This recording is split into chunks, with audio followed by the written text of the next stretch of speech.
पहले बरेली, इसके बाद दिल्ली। शहर शहर अलग अलग कहानियां, लेकिन मुद्दा सिर्फ एक, पहले दोस्ती और दोस्ती के नाम पर भीतरघात यानी कि धोखा। खबर दिल्ली से आई है, जहां पर दिल्ली के अमर कॉलोनी में यहां पर अपनी खुद की दोस्ती साजिश करता निकली।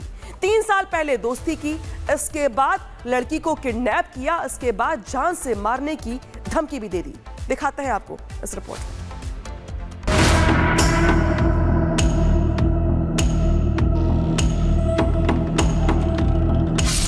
दोस्ती का जाल, भरोसे का कत्ल, कैद में हिंदू लड़की, जानलेवा धमकी।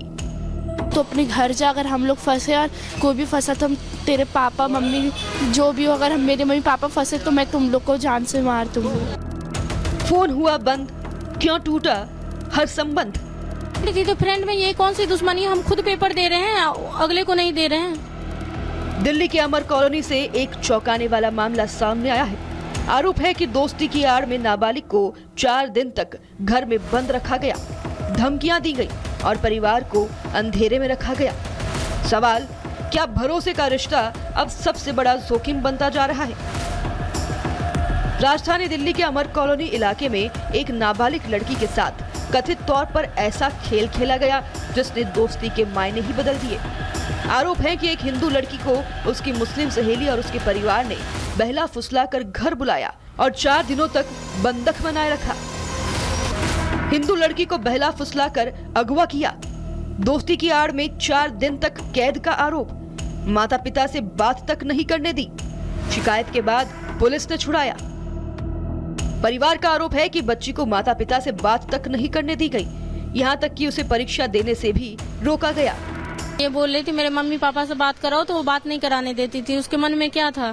कुछ गलत भावना था, तब तो लड़की को 8वीं के पेपर नहीं देने दिया और रोक दिया। खुद पेपर दे रही है, क्या पता जो मेरी लड़की के साथ हुआ वो भगवान ना करे किसी के साथ हो, लेकिन उसने जो गलत किया उस पर कुछ कार्रवाई होना चाहिए। लेकिन वो तो आपकी बेटी की फ्रेंड थी, तो आप लोग इतने डरे हुए क्यों हो? फ्रेंड थी तो फ्रेंड में ये कौन सी दुश्मनी है? हम खुद पेपर दे रहे हैं, अगले को नहीं दे रहे हैं। वही नाबालिग पीड़िता का कहना है कि वो अपनी दोस्त को 2-3 साल से जानती थी, लेकिन इसके बावजूद उसने जान से मारने की धमकी दी। बात करने नहीं दिया था, फोन भी नहीं दे रहे थे बात करने के लिए। आपने फोन मांगा था? हाँ, उनने मना कर दिया था, फोन नहीं दूंगी बात करने के लिए। तो 4 दिन आपको घर में बंद करके रखा, उन्होंने क्या किया? क्या आपसे नमाज पढ़वाते थे, क्या करवाते थे? नहीं, नमाज वगैरह कुछ नहीं पढ़वाया, बस रख रखा था। ने बोला था कि घर के अंदर रहने के लिए। उसके घर के अंदर रहने के लिए क्यों कहा?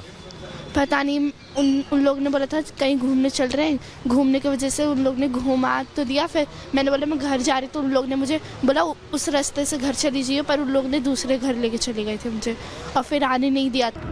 मामले की शिकायत मिलते ही दिल्ली पुलिस ने FIR दर्ज कर जांच शुरू की और पीड़िता को छुड़ाया।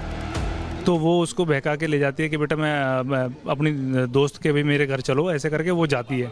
तो वो उनके घर जाती है, तो वही लड़की जो है वो अपने रिलेटिव के वहाँ उस बच्ची को ले जाती है, हिंदू लड़की को ले जाती है। फिर वो 3-4 दिन से वो उसके घर पे ही वो कैद थी। जो इस पूरे मामले पर विश्व हिंदू परिषद ने कहा कि हिंदू लड़कियों को निशाना बनाकर योजनाबद्ध तरीके से फंसाया जा रहा है। इस मामले में कई तरह के सवाल खड़े होते हैं।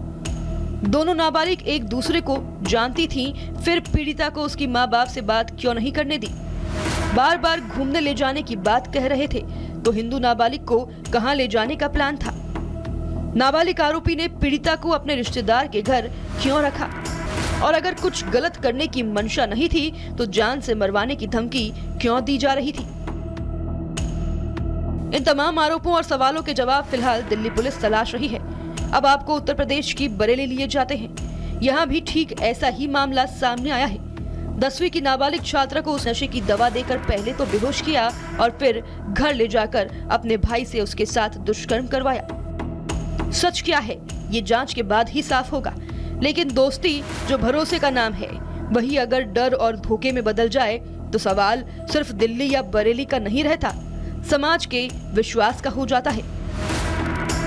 Bureau report, R Bharat.